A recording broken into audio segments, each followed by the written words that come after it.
Don't worry. I don't have low self-esteem. It's a mistake. I'll say. I have low esteem for everyone else. You're listening to The Lawndale Lowdown. You're standing on my neck.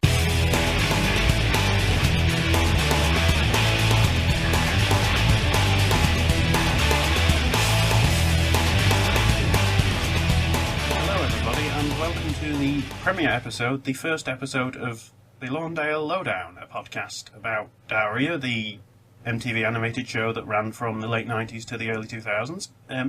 My name is Mike Jones, also probably known to some people as Ognawk, and I have someone with me. I have the mysteriously named, or perhaps not, Princess Pasta. Hello.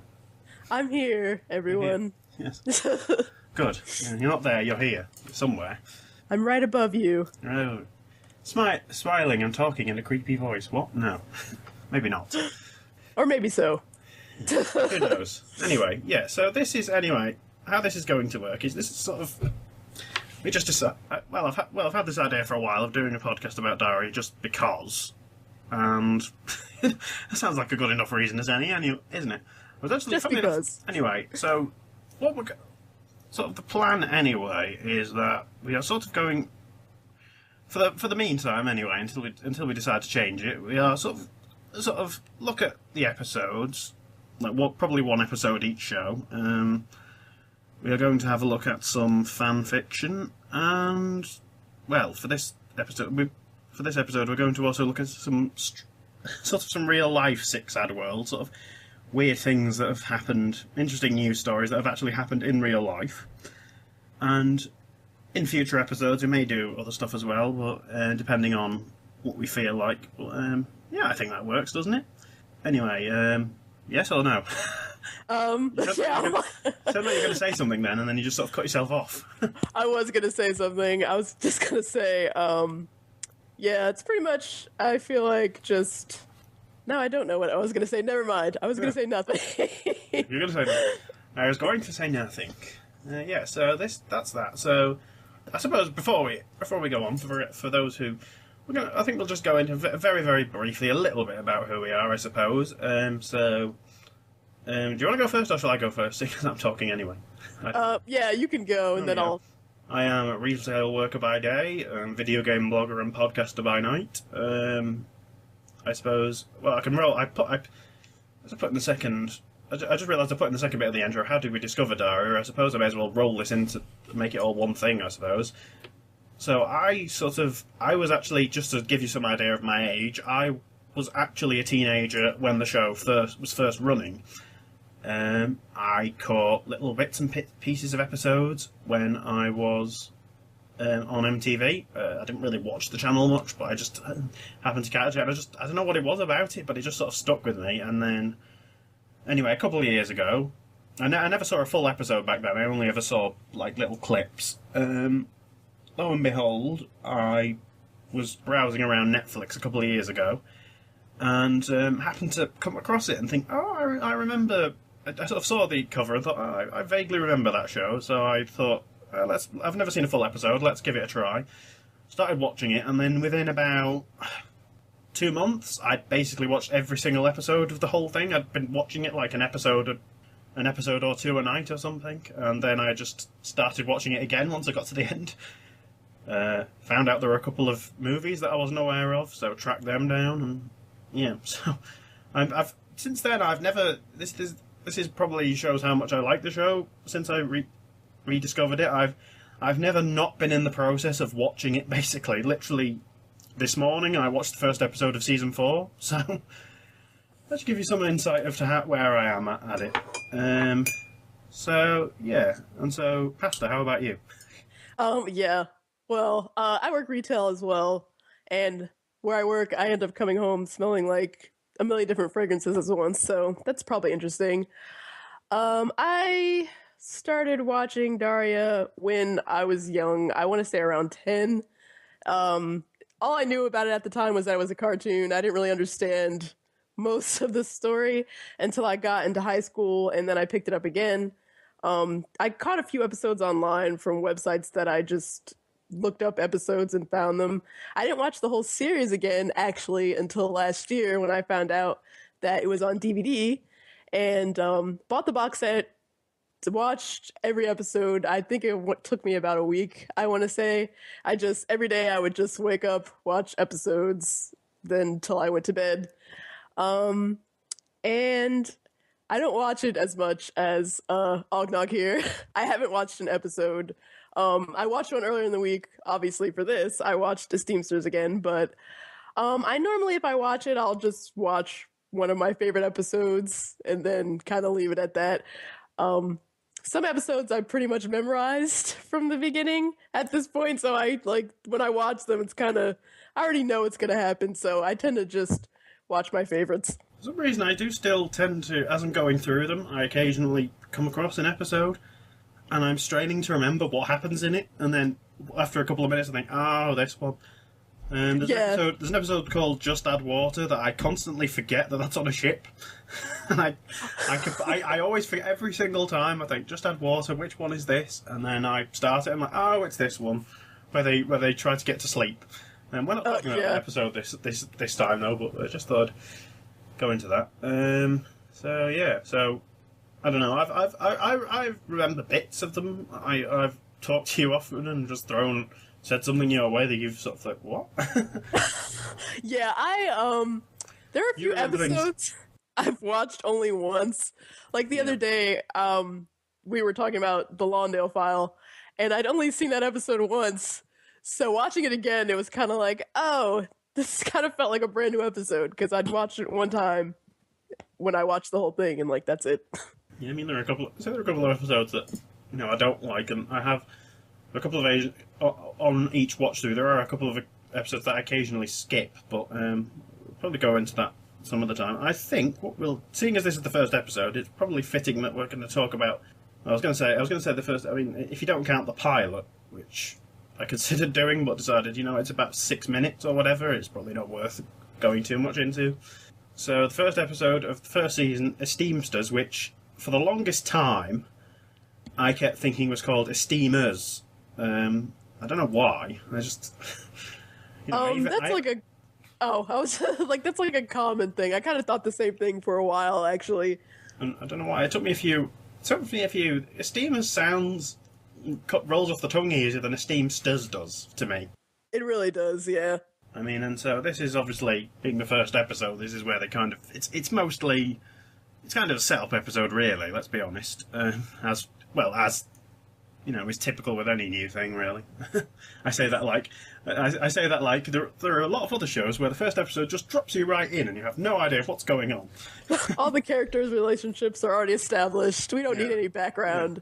Yeah, she has this best friend. So I think the first thing, obviously, is you get. Right off the bat, you pretty much get the idea of Daria is a very sarcastic person, right? I mean, right from the opening bit. I mean, you see, I'm stalling here while I try and find the clip now. This is I have it right in front of me.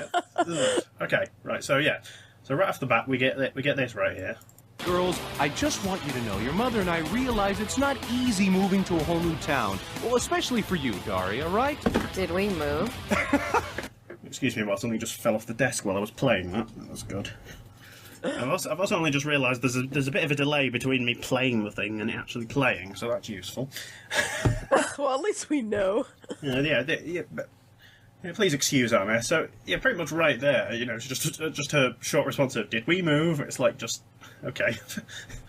Poor Jake has no idea what to do. Yeah, so he just laughs nervously, because he just hasn't got a clue. which is pretty much par for the course, I think. Jake is, sort of, for what it's worth, Jake is one of my favourite characters from a pure comic relief standpoint. I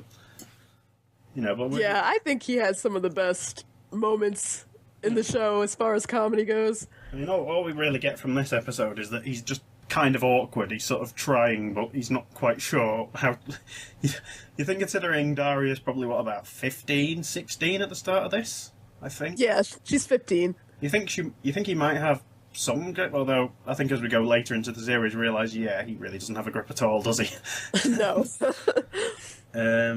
So there's that. So yeah, I'm just trying to figure out where to. I mean, there's obviously the actual. So you know what I was going to do? I've not done this actually. I meant to do this. So, or did I do it? Well, I'll do it again anyway. I didn't actually read the plot, did I, at the start? So I did. Oh, put the episode. I did put the episode. I did put the episode plot in the show notes, and then didn't bother to read it. So this has been taken from Outpost Daria, I think I took it from. Yes. So basically, Esteemsters, on her first day at Lawndale High, Daria is diagnosed with low self-esteem and is forced to take a special class. There she meets artist and fellow cynic Jane, and together they scheme to get out of the class. There you go, simple enough. Pretty straightforward episode as far as plot lines go. Yeah, it's only the first episode, they're not going to do anything complex. So anyway, she gets diagnosed with low self-esteem, so this is where we sort of first get... You sort of find out what kind of person her sister Quinn is, basically. Very clearly obsessed with sort of dating and popularity. I mean, this is sort of a shorter clip. I did have a longer clip, but decided to cut this down a little bit, and I've just realised I'm about to click on the wrong one. So... I'm professional, if nothing else. So this is anyway Quinn's contribution to the psychologist, Miss Manson, is it? Yes, you're right. Yeah, okay, Manson. So this is sort of part of her contribution to it. It's this test where they're shown a picture of two people talking, and they have to make up a story of what they're talking about. So this is just a little bit of what Quinn talks, because she babbles on for quite a while. So, much like I do most of the time when I'm nervous. But anyway, this is how it goes anyway. And if he does want to go steady, he's got to do a lot better than movie burger backseat, because there are plenty of guys with bigger backseats waiting to take her someplace nice. I just want to say early, for me, Quinn has one of the most annoying voices of any character in the show. Yeah, it's pretty bad. It's pretty bad. I mean, it's one of the few voices that sort of doesn't change from... that sounds almost completely the same all the time. I mean, Wendy Hoops, who does the voices of Quinn, Helen and Jane, and Helen and Jane's voices Jane's particularly sort of changes quite a lot from season 2 onwards. And I think I'm getting ahead of myself here with this, but anyway. I'm thinking, you're probably thinking, it's probably someone out there thinking, God, it's sad that you noticed this thing. But it's so different. I was going to say, it's pretty noticeable, Jane's voice. Helen, not so much. She sort of sounds a bit more, I don't know. So, I don't know where I was going with that. I've lost my train of thought. Anyway, so we have that, and then a little bit of Daria's thing where Manson gets her name wrong, quite possibly deliberately for all we know. I don't know. Even after she corrects her, she still says it wrong. So don't worry, I don't have low self-esteem. No, wrong one. I played the wrong one. Which one do I want? Oh, it's this one. Ugh. What do you see in the picture, Dara? A herd of beautiful wild ponies running free across the plains. So yeah. Dara, after she just corrects her immediately before that, says Daria, so... I feel like she did it on purpose. You can tell. Probably. She's already irritated with Daria for being smart in the first place. Yeah, well, this is the thing about the self-esteem class that she eventually gets put into, is that it strikes me as not really a self-esteem class, more a place for them to put people who they think are trouble, basically, or are going to be trouble. That's the impression I always got from it. Thinks it's serious because he's the only one. So serious that he actually, well, I suppose I may as well play this now. It's so serious that he's actually memorised the whole thing and gets confused when Daria questions him, because he's so I guess he's not used to people questioning him on the thing. I want to know what realising your actuality means. It means, look, just let me get through this part, okay? Then there'll be a video. It just seems I don't know, it's just the whole. Then there'll be a video. It's just. He's very, it's at that point, it's why is she asking questions? I mean, well, going back to Helen, no, let's not go back to Helen just yet. This, because it's he gets confused. I mean, I just realised I didn't clip out Jane actually saying, just listen to the night. He doesn't know what it means and all this, I should have clipped that out really, but I didn't. I didn't want to clip the entire episode, so. I know, we have the whole episode playing in the background. Yeah, I don't know, I don't know how, she explains, he's got the whole thing memorised. So she says, just listen to the nice man's soothing voice or something like that. Pretty sure that's... So this is the first introduction of where we first see Jane, anyway. And I hope I've labelled this right, because Jane has been in the class like 6 times, clearly, because she's got nothing better to do. I don't get it, Jane. You've got the entire course memorized. How come you can't pass the test to get out? I could pass the test, but I like having low self-esteem. Makes me feel special. Yeah, so that probably explains why they get on so well quite early on, I think. Yeah, they clearly are just like... So anyway, but before that, anyway, we get sort of a brief idea of what Helen's like as a complete workaholic parent, and sort of would rather avoid. It seems certainly in these early episodes that she'd rather avoid sort of any kind of responsibility with regards to actually having to go to the school for things. I mean, that's probably something we'll go more into later episodes, probably, for reasons that, I don't know. I wonder how many people would be listening to this who have actually never seen the show before. I thought, I might watch it after this. But anyway. Yeah, I was going to say, I'm pretty sure most people have seen the first episode at least. Yeah, so anyway, there's this one when she actually gets called about the self-esteem class in the first place. Listen, is this going to require any parent-teacher conferences or anything? And if so, is this the sort of thing my assistant can handle? Okay, great. Bye! So yeah. I don't know why, but I just love that line.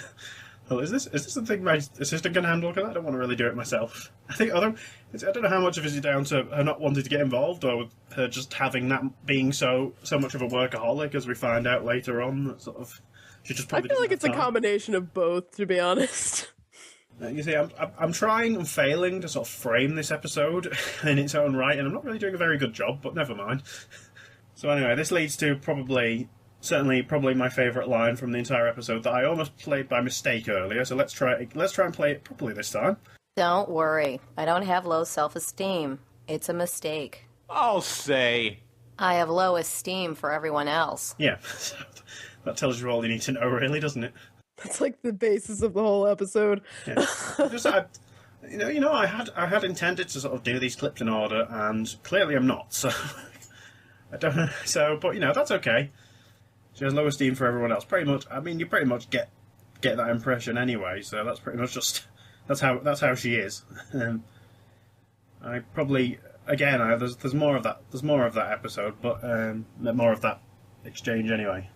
I already played that. Briefly, so another character introduced to the first time is Kevin, who immediately you can tell that he's. I think saying he's not the brightest bulb in the box would be kind of an understatement, I think. A major understatement.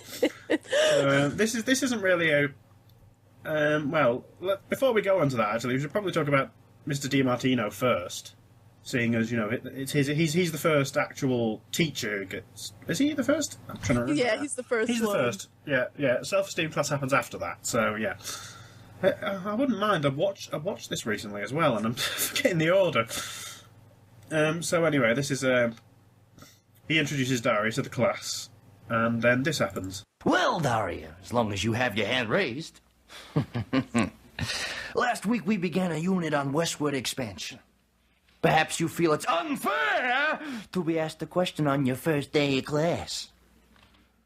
Excuse me? Just a reaction to that, like, what?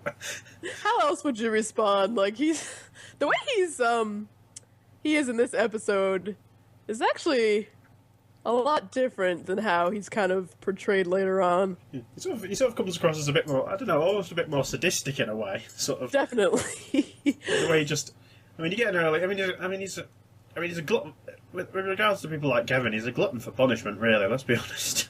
Unless he's trying to desperately get through to him. But anyway, sort of going back to Kevin. Anyway, it leads to sort of this bit, and I honestly can't remember how much of this I actually clipped out, which is useful, so we'll just have to play it and see how it goes, but this is Kevin anyway. Who could tell me which war Manifest Destiny was used to justify? Kevin! How about you? Vietnam War? That came a little later, Kevin. 100 years later. No, I thought I recorded more of that. Anyway, he then goes on to say, what is it? He says something about, a lot of good people died, and, we need to get at least the century... What is it? He says, we owe them to at least get the century right. That sort of... Yeah, exactly. So that's kind of an idea, and I think I got the impression that he had been it. I got the impression when I first watched that he'd been involved in some sort of perhaps army stuff himself, and I think as it turns out later on, I think he was, wasn't he? Yeah, he mentions it in. He mentions military school at some point. Yeah. Because he and Jake bond while getting drunk over it, which is quite funny. So where else? More of Quinn. So this is the start of sort of Quinn basically denying her entire family because they embarrass her. So that's my sister. Oh, bummer. So, you got any brothers or sisters? I'm an only child. Yeah. Now, and Daria actually brings that up later on, and I'm surprised that. Well, I don't know how surprised you'd think that sort of somebody would say something to her about that when she basically, she doesn't deny that she called her an only child. She said she was an only child. So you would have thought maybe that Helen might say something more to her about that when that comes about, but no. She kind of just ignores it after that. Quinn storms off, and it's just kind of forgotten about. Yeah, so sort of there's these sort of that's this kind of the start of a running joke that goes on until pretty much midway through the last season, really. It always makes me laugh because Daria gets up in front of the whole school and tells them that Quinn's her sister, and yet still throughout the rest of the show, I don't think I captured that either. I should have captured that, really. That's kind of a big deal where she gets up and I didn't even capture it. I don't think the only bit of the I only captured a small bit of the actual. So they end up passing the test, and because Jane has all the answers, and then they sort of Mr. O'Neill decides, it's so amazing they've only passed after a couple of weeks that the entire school needs to hear about it. Because that makes sense. Yeah, that makes sense, and I probably should have clipped more of that actually, but this is the only. I need in future episodes I'll hopefully be better at doing this. I just didn't want to record like 30-second clips. Really, that was the whole point. I didn't want to run something for 30 seconds. But hey, if you're listening to this and you think I should, let me know, and I'll change it anyway. So this is basically the only part of that I actually took. This is really going to help me gradually ease into student life. Usually when I have this dream, I'm wearing pink taffeta. Yeah, so I don't know what that says about anything. The first time I heard that, I had to look at what pink taffeta was because I had no idea. Really? I'd never heard the phrase taffeta. I guessed, obviously it's some kind of. I sort of figured it was a dress or something. I don't know. Well, it would make sense unless it's kind of one of those cheap. Yeah. So anyway, that leads to Jane basically giving this speech about how now everyone, it's not a serious thing. She says that she feels like a loser because everyone knows she had low self-esteem and ends up pretending to cry and running out of the room. I guess I don't know. I was going to call it auditorium. I don't know. Is that it? Is yeah. I call it an auditorium. Yeah. What I find funny about that is how quickly she sort of disappears. I mean. We learn running after her, calling her Daria. Calling her Daria, yeah. So that's good because that's a running theme. I mean, he doesn't address anybody by name in this episode. He just sort of goes, "Yes, you," because he doesn't know anybody's name. You think. I mean, what is it? He says. I mean, Jane's been through the class 6 times, and he says he sees her at one point and says, "You look familiar." Yeah, he has no idea. He really. If ever there was a man who has no idea what he's doing, I mean.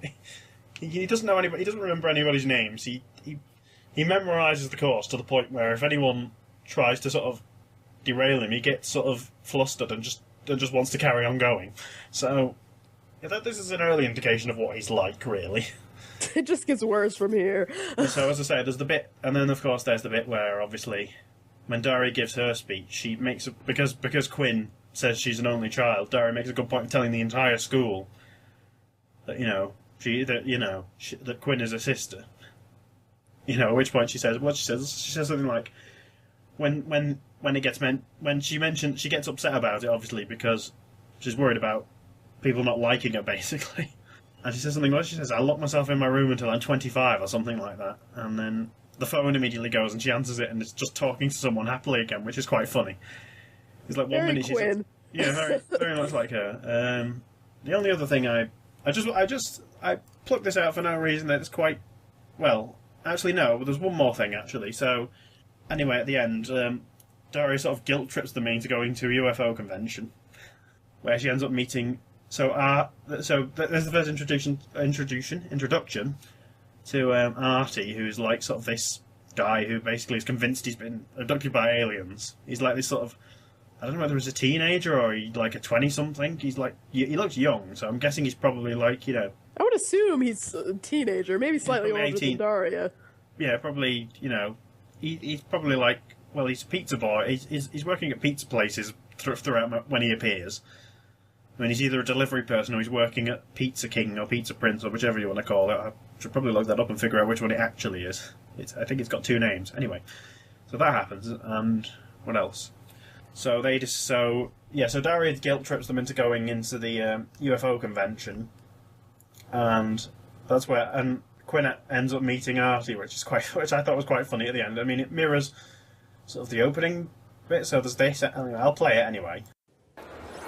Hi, I'm Artie. You're cool. Mom,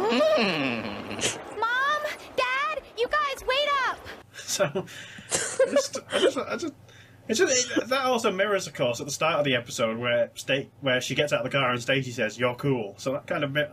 I only noticed how I only noticed that this go around. I don't know, but it's sort of a mirror of that. I didn't notice it either. Yeah. And so I think Artie's he's so weird that it's kind of hard. Yeah, that laugh. I want to isolate that laugh and just play it at random parts. I don't even know if it's a laugh. It's just a very weird. It's just a noise, really, isn't it? And so anyway, after that, there's just one more thing I want to play. I just isolated this just because it's a bit bizarre. Where they're at the Pizza Forest, because she says, why don't we go to Pizza Forest like we did when we were kids? And then they end up the animals are singing. The people in animal costumes are basically trying to get them to sing "Row, row, row your boat." And so this is Daria, and they all look horrified, except for Daria, who's smiling the whole time, which is weird in itself. And then this happens. Row, row, row your boat. So yeah, that was the thing. So it worked pretty much. It did what it was supposed to do. That episode just basically set the main people up. Really, that was. I was gonna say, I'm like, do we have to put the episode in like our top 10 because it's the first episode? Like, I feel like that's like almost a requirement. Like, the first episode of any show has to be like your favorite one, but it's really not. It's not my favorite, to be honest. It's just it has funny moments, and it's probably one of the more. I feel like it's always one of the more outright comedy episodes of the series, really. Yeah, particularly. I mean, but then again, it does start off like that, and then particularly when it gets to particularly season 4, things start to go all teen drama like. But yeah, the first season was really strictly comedy for the most part. Yeah, and it was very. We'll look at it. I think we decided, didn't we? We probably decided that Mm-hmm. once we'd done all the episodes, we were going to just sort of do an episode where we look at the season as a whole. Yeah. I think the basic takeaway from season 1 would be, they did this with no thought as to whether they didn't know whether they were going to they probably didn't know they were going to have a second season, so they just threw a bunch of ideas out and then just saw what stuck, I suppose. And I think Glenn Eichler, I don't know if that's how you pronounce his name. Well, anyway, I'm gonna say it like that. I mean, he's even said in an interview sort of. There wasn't much planning on it. It was sort of, it was quite haphazard, the development of. I think he was talking. I don't know whether he was talking about the show as a whole or just the first season. You can obviously. I think as you said, in one of our conversations, that's pretty much how first seasons of shows tend to go. They sort of. Yeah, they tend to just be what the creators think, is going to be popular, and then they just go from there. Yeah, with a show like this, they tend to be sort of written from the point of view that, well, here we've got a season. We don't know whether there's anything more on this, so let's just write. I mean, really, up until the later seasons, there isn't really any overarching. There isn't really much in the way of overarching storylines anyway. So it's pretty much just its own. They're all pretty much self-contained. So yeah, they stand on their own for the most part. Yeah, but anyway, we'll probably talk about. So I think we're pretty much. That's Esteemsters, I think. Then I think we can move on from that. Which I think we've basically consist of me playing clips and us basically commenting on them, but that's fine. I think that's pretty much for that episode. That pretty much works best. I think so. I think we can move on then. So the next part of the today's show, which is the we're going to talk about fan fiction apps. This should be interesting. I was going to say, we all know how much you love that. Yeah, so I'm gonna right off the bat. I'm gonna say I was actually one of these people years ago who, and that there is this stigma about fan fiction that it's all homosexual /fics and stuff like that, which I think probably years ago, I imagine it probably was mostly like that. I don't know. I was going to say, if you've been on the internet around 2007, you know the horrors. I didn't even start reading it until a couple of years ago when that's how I actually came about the forum and the what is the paper pusher message board in the first place, which is a Daria community that is still active. So if you're listening to this and you think, oh, do you mean there's a place there? The paperpusher.net is a forum. Its primary focus is Daria, although there's a lot of other stuff that goes on there. So we pop on there occasionally. Well, me more so than you, I think. Yeah, you're there a lot more than I am, but I'm there sometimes. So that's somewhere to go. So anyway, I'm going to talk about that, and the sort of the idea we're going to have with this generally is probably what I've put in the notes is we're either going to do sort of a theme each episode, like, or we're going to just both talk about a specific story, or fiction for whatever reason. We'll just pick one and just talk about it for a bit. So for this first one, for keeping up with the first episode thing, the first fan fiction we ever read or remembered reading. I think the second part is more. I think you're more the second part, whereas I'm the first part, really. Yeah, I can't remember half of what I've read. I think you've read a lot more than I have. So the first bit I started was quite a big one, actually. The first one I just decided. I don't know how I ended up picking up on this, but the first Daria, not just the first Daria, the first fan fiction I ever read, and I've read it multiple times since because apparently I've had the time to do that, is John Lane, which was written by, and if you happen to be listening to this, and I apologise if I butcher your name, but by Richard Lubinsky. It's quite a long one. It's sort of a 52... Is it 52? 50-something episode series, which is about... it deals with it's an alternate thing where instead of Jane is a boy called John. And so it sort of deals with sort of... it's one of many gender-flipped things where it sort of takes a character, changes their gender, and sees what it is. Now, you didn't get all the way through this, did you? You sort of... I read a few chapters in. It's very well written. I have nothing to say about the writing itself. It's just, when it comes to the longer fics, I tend to my enthusiasm tends to run out pretty fast. It gets difficult for me to just keep reading. Well, yeah, I can see that. Sort of, as I say, it was actually, funnily enough, when I sort of first read this through, I can't remember where I read it, but the first place I read it didn't have all the stories in. I think it was missing the last couple, but I didn't know that at the time, because I remember reading it, so anyway, what this basically does is it's sort of, as I say, an alternate version of canon where, as I say, the Lane's house gets foreclosed, because I think, isn't there a thing, I haven't read the books, but I should have probably researched this better, but isn't there a thing in one of the books that one of the first things that happens when Daria arrives is that, and sort of becomes friends with Jane, is they sort of prevent the house from being foreclosed or something?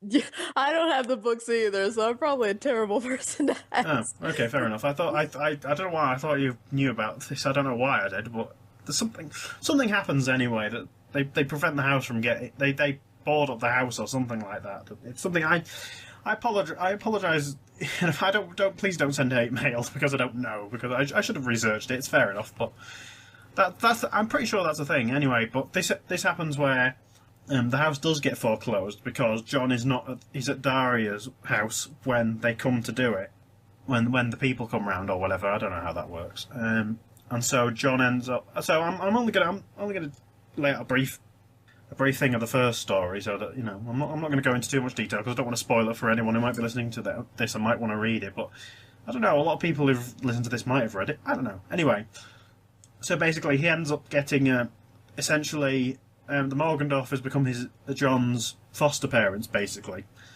And John and Daria end up getting into a relationship with each other, and sort of it basically, for the most part, it's sort of canon stories but taken in a different direction.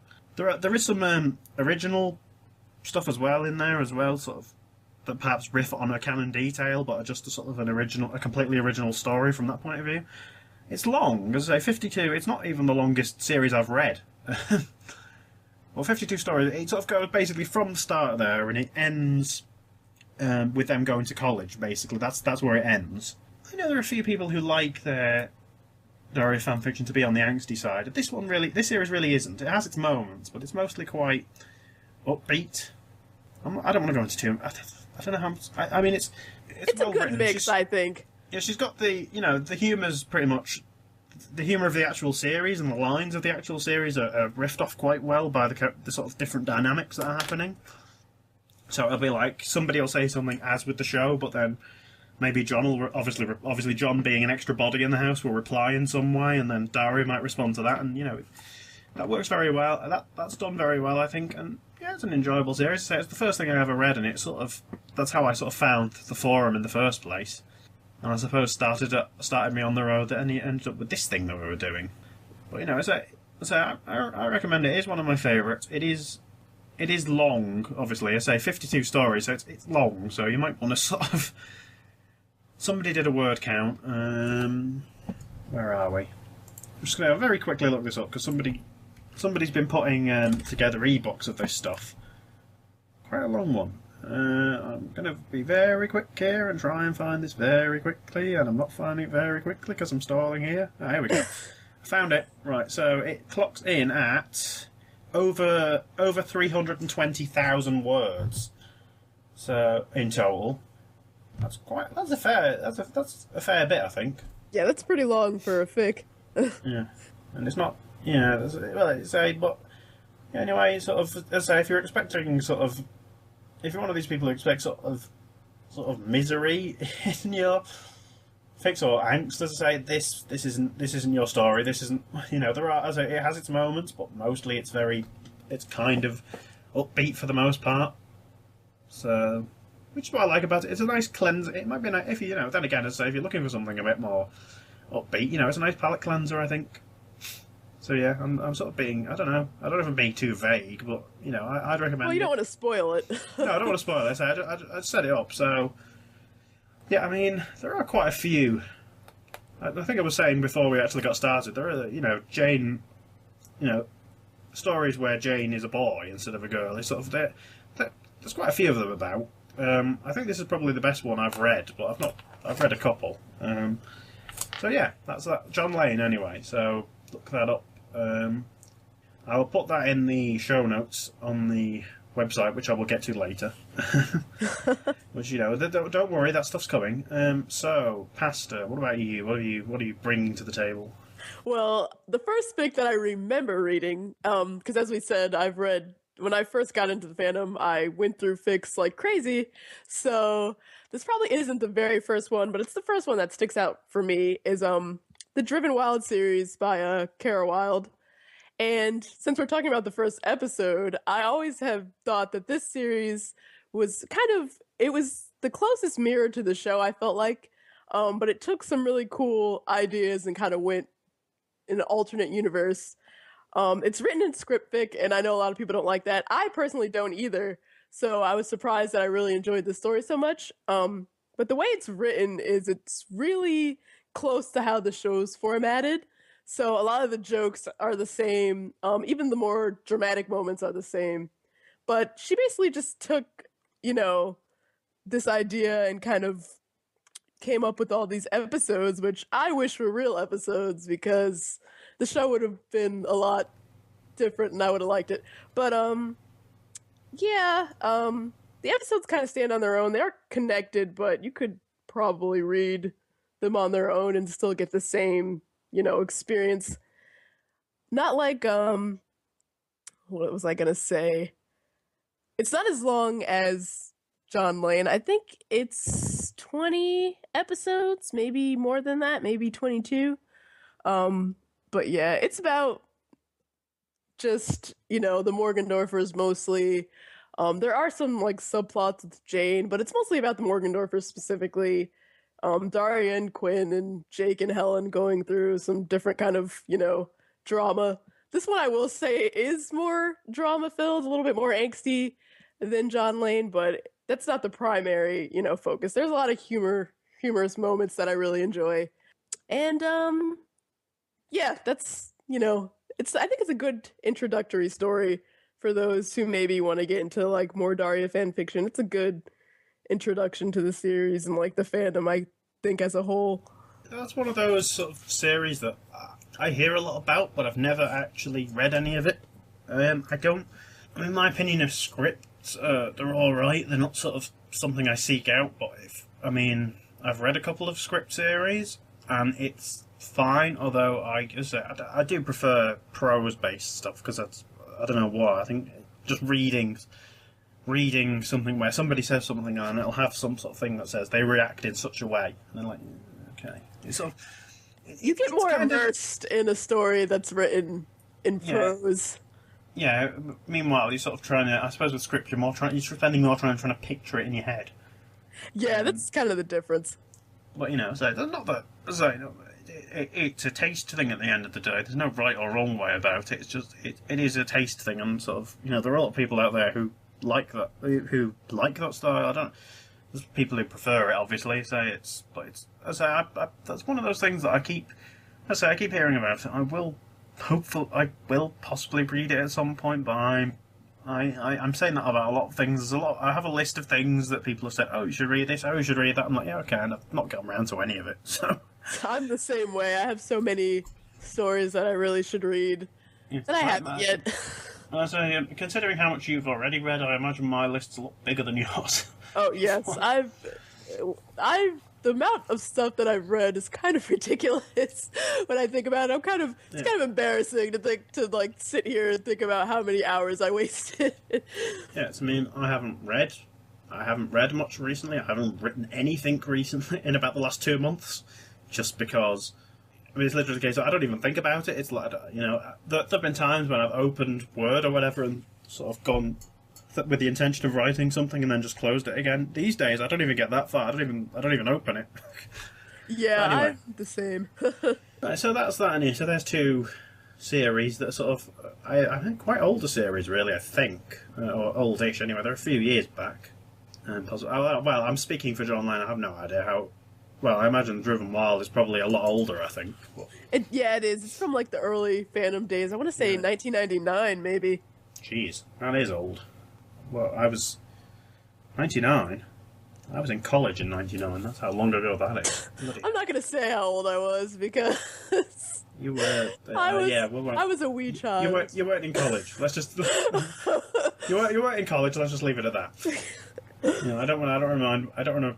I think I've already shown my age earlier on by saying I was a teenager. I was actually a teenager when Daria first ran. So, okay, so we're going to do something that is sort of moving on from that. We're going to do something that I did because I thought I don't know. As I say, I've had the idea for this kind of a podcast in my mind for I don't know how long now, months, and for some reason it's only recently that I've thought to myself, well, I don't think I even thought to myself, hey, this is a good idea. I think I just mentioned to you that I'd had this idea before, and you liked the sound of it, and then I thought, you know what, I might actually do it. But anyway, and so this is sort of we're gonna stray from the actual show itself into what I've deemed, and I don't know whether I've just decided to refer to it as real life six-ad world, basically. So what this is going to be is basically we're going to look at. Just basically some sort of real world story that's kind of a bit odd or a bit, just a bit weird. Just weird news, basically, is what this is going to be. I don't know why. Just for poops and giggles, I suppose. I almost swore then and stopped myself. I don't know why. I was going to say, are we allowed to swear? Am I supposed to censor myself? Not that I don't know. Have you been doing? I don't naturally curse, but Yeah, me either. Anyway. I'm like, not that I've cursed this whole time. I don't even know. I think this is not set up as clean or explicit. I think this is set as somewhere in the middle. So there might be there might be the occasional curse. I don't know. We'll see. So anyway, there were two stories, and what I think we're going with the snake one. I think we decided, or yes. So anyway, Florida now needs civilian python patrols to contend with invasive snakes. So this has come from the Huffington Post. And I don't know how much of this to read. We'll just quickly go through it. So, Anyway, this story, I said there'll be a link. There'll be a link in the website, which I will again. I keep saying this. We'll do all this at the end. I don't know if I want to keep repeating it over and over throughout the show, but you'll be able to find this at the end. No, actually, I probably should. It's just occurred to me. Seeing as you're actually listening to this, you're not going to want to wait till the end and find out where to find the link when you've already listened to it. So you'll find the link to this at either in the show notes for this show, or you can go to the LawndaleLowdown.com, which is essentially there's not going to be much there apart from this is where the episodes are posted, and here's links to stuff we're talking about. Yeah, it's professional.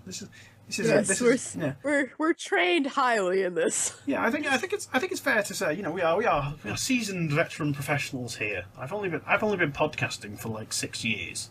6 years as opposed to my none. Yeah, as opposed to your 60 minutes. So anyway, this story yes, Florida now needs civilian python patrols to contend with invasive snakes. Florida wildlife officials, opening a new front in the war on invasive snakes, are recruiting the general public for python patrols that teach them how to identify and even capture some of the hissing, snapping reptiles. Having heard stories from this website before, I'm waiting for the inevitable terrible pun to come through here. Anyway, we consider Burmese pythons established, which means the hope of removing them is pretty slim, said Jenny Novak, a Florida Fish and Wildlife Conservation Commission biologist. Try saying that 3 times fast. During a recent training session with 20 volunteers in South Florida, we're in management mode now. On Sunday, the volunteers spent an hour in a classroom learning how to distinguish between invasive and native snakes and how to safely capture and contain them. Later, the group moved outside, where coiled-up pythons were released and volunteers used poles to pin their heads, sometimes with mouths agape, to the ground. They then grabbed the snake by the base of its head and carefully manoeuvred it into a bag sealed with electrical tape. So yeah, that's sort of... Clearly, there's no way that any of this could go wrong. Yeah, there'll be a lot of dead snakes, I suppose. I think they're trying to capture them rather than kill them. But putting civilians and telling them go ahead, capture some snakes, like not exactly a good idea. Well, it goes on. I don't know whether I want to read the entire thing, but I'll just go on a little bit. I'm not that worried about it, said Mark McCarthy, 63, as his daughter, 29-year-old Keely Philbrook, ready to grab hold of a 5-footer. She bagged it with some help from a fish and wildlife technician, and still shaking afterwards, she said she would not try it alone. Several classes are to be held monthly, and officials say they hope to train hundreds of volunteers. So yeah. If you're in Florida, and you want to capture some snakes. Considering some of the news stories I've seen that come out of Florida, this seems certainly a more normal one, at least. Oh yeah, it's pretty tame compared to most of the stuff going on in Florida. I mean, I often wonder, whether it's just I listen to another podcast that often has a lot of Florida-based weird news stories. They have weird news stories, and a lot of them are often from Florida. And I think, is that just coincidence that they happen to be, all the stories they pick up happen to be in Florida, or is it just like, I don't think Florida so. Really is... Something in the water down there has to be. I think there are a couple of Floridians who would say, no, that's pretty much how, this state is pretty much crazy. I've been to, the only time I've been to America was Florida, incidentally, but that's sort of the point. I didn't notice anything unusual then, but then I was in Orlando, so... Yeah, I was going to say, that's the only place in Florida I've been, so I can't judge either. No. So I don't know. I know enough crazy people around here, but... So anyway, yeah, snake patrols, python patrols, so let's use... the weird thing is, though, for some reason... for some reason, when I first read the headline, when I found this, for some reason I thought it was like tamed snakes, people with tamed snakes trying to capture the invasive ones. That would have been even weirder, to be honest. They train the snakes to capture the other snakes. Yeah, I thought, that would have been. For some reason, this having read through this and actually had a proper look at it, which I probably should. Again, I should have done at the start. I should stop saying that this is something I should have done, because it makes me sound like a complete amateur, which I am. But Hey, it makes things more interesting. This is the first episode. This is the first episode, and this is a very different type of podcast than I'm used to doing. Cut me some slack here. Anyway, shall we go through the other story, or shall we just leave it there? If you want to. And what are we on? Well, we've got time to just quickly go. We'll just quickly go through this other story, I think, which is much more random. And this one is taken from metro.co.uk. A woman blows up a toilet trying to kill a cockroach, as you do. So, cockroaches are notoriously hard to kill in the who would survive a nuclear war debate. It's accepted that they would endure. That said, one woman's attempt to make sure a cockroach was dead may cross the line into the realms of overkill, given it ended up blowing up half a bathroom. So this happened in Taiwan. So a young female employee at a cleanup firm in Taiwan was called to an office and stumbled upon a cockroach, and she didn't hesitate to act. First, she squashed the bug with a swift thwack of her shoe. Swift thwack. I don't want to say that again. That's a very. That's not good for. That's making me spit. Next, she wrapped the cockroach in tissue paper and crushed it. Then she set it on fire. So yes, so that's one thing. Anyway, but it doesn't end there. Just to make sure it was gone for good, she then tossed the cockroach into the toilet, forgetting that she just cleaned it. The result of the flaming cockroach and the cocktail of detergent in the toilet bowl was an extremely potent homemade explosive, which promptly went off with a bang, blowing the toilet apart and stunning an office full of employees next outside. That's not very. That doesn't make sense. Yeah, that's worded strangely. Just an office full of employees outside. Scrap that. Anyway, having discovered what caused the explosion, employees didn't seem too concerned. So yeah, the dwarf. Yeah. Apparently one employee said, "The dwarf has played his little trick. He can only play it once." So clearly. If I hadn't seen the photos that are on this, I wouldn't believe it. That is a mess. Yeah, like setting the cockroach on fire is already overkill. Then you throw it in, and think, and then you throw it into the toilet and think, whoops! I may have just put some explosive chemicals in there. Oh dear! I'm surprised that she made it out of there. That's craziness. So yeah, I don't think there's really anything more that can be said about that. The real twist is that the cockroach is still alive. Oh no!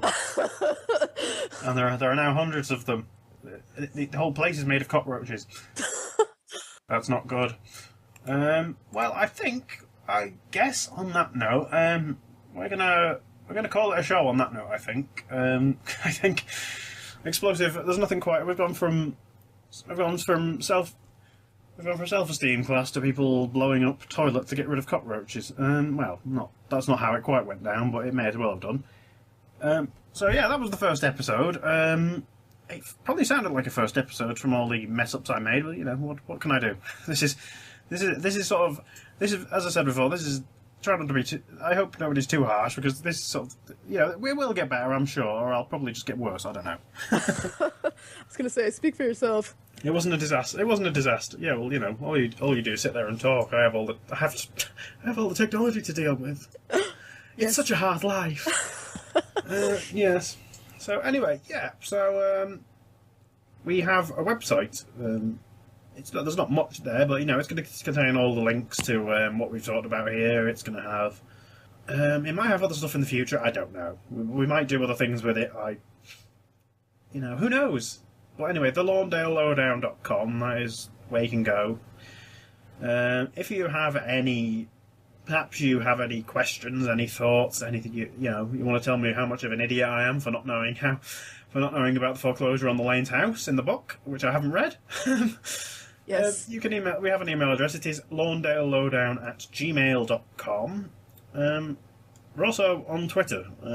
That new thing that all the kids are doing. You can follow the show at Lawndale Lowdown. I am Ognawk, OGNAWK, and you can follow Pasta at Pasta_Goddess.